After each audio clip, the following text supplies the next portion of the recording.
ഞാനൊന്ന് പറഞ്ഞോട്ടെ. എന്റെ പൊന്നു സുലേനെ, എനിക്ക് നീന്താൻ വയ്യ. പിന്നെ നിങ്ങൾ വെള്ളമില്ലാത്തടത്ത് കിടന്ന് നീന്തുന്ന ഞാൻ എത്ര തവണ കണ്ടിട്ടുള്ള. ഒന്ന് നീന്ത് മനുഷ്യ. അയ്യോ ചോണ്. അയ്യോ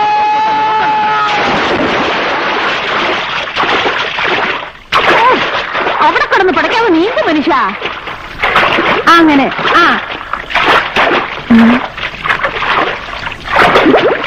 അങ്ങനെ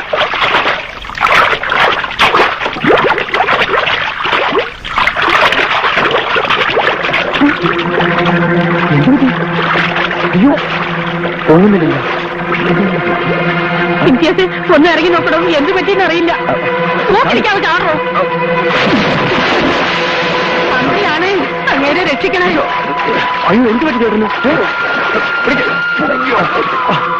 അയ്യോ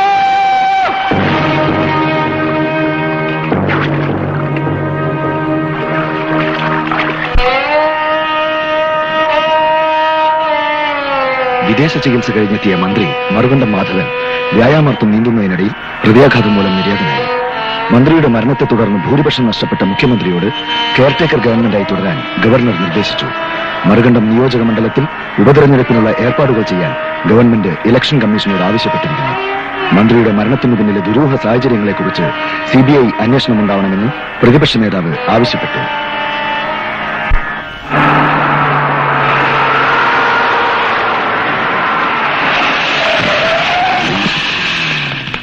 നമസ്കാരം സാർ. നമസ്കാരം. നമസ്കാരം. എല്ലാവരും എത്തിയോ? സർ. സാർ, മന്ത്രി മാധവന്റെ മരണത്തെ കുറിച്ച് അന്വേഷണ കമ്മീഷൻ റിപ്പോർട്ട് വരട്ടെ, എന്നിട്ട് പറയാം. പിന്നെ നീന്തൽക്കുളത്തിൽ ഹൃദയസ്തംഭനം എന്നാണ് മെഡിക്കൽ റിപ്പോർട്ട്. അതൊക്കെ നിങ്ങൾ പറഞ്ഞതല്ലേ? മരണത്തിന്റെ പിന്നിലെ ദുരൂഹതകളെ കുറിച്ച് ദുരൂഹമായ സാഹചര്യങ്ങളിൽ സംസ്ഥാനത്ത് ഒരു മന്ത്രിയുടെ മരണം ഇത് ആദ്യമായിട്ടാണ്. ഇതിന്റെ പിന്നിൽ ആരെങ്കിലും ഉണ്ടെന്ന് തെളിഞ്ഞാൽ കർശനമായ നടപടി ഉണ്ടാവും. സാർ, അങ്ങേക്ക് എന്തെങ്കിലും തുമ്പ് കിട്ടിയിട്ടുണ്ടോ? തുമ്പോ? അല്ല, കേസിന്റെ തുമ്പെന്തെങ്കിലും? തുമ്പുണ്ടോ വാളുണ്ടോ എന്നൊക്കെ മണപ്പിച്ചടക്കാൻ ഞാനെന്താ പോലീസ് പറ്റിയ? സാർ, മന്ത്രിയുടെ മരണത്തിൽ അങ്ങേക്കും പങ്കിടുന്നൊരു സംസാരം ഉണ്ടല്ലോ. എന്തോന്ന് പങ്ക്? മരണം എന്നൊക്കെ പറഞ്ഞാൽ ഇതെന്താ പങ്കച്ചോടാണോ?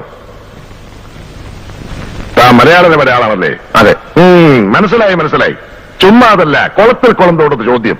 എടോ, താൻ കോട്ടയത്ത് എന്ന് തന്റെ പത്രപോലാളെ അച്ചാരോട് പറഞ്ഞേരെ ഈ ഗോവിന്ദമേനോൻ ശത്രുക്കളെ വെള്ളത്തിൽ മുക്കിക്കൊല്ലുന്ന ജലപ്പിശാചെന്ന് പോലെന്ന്.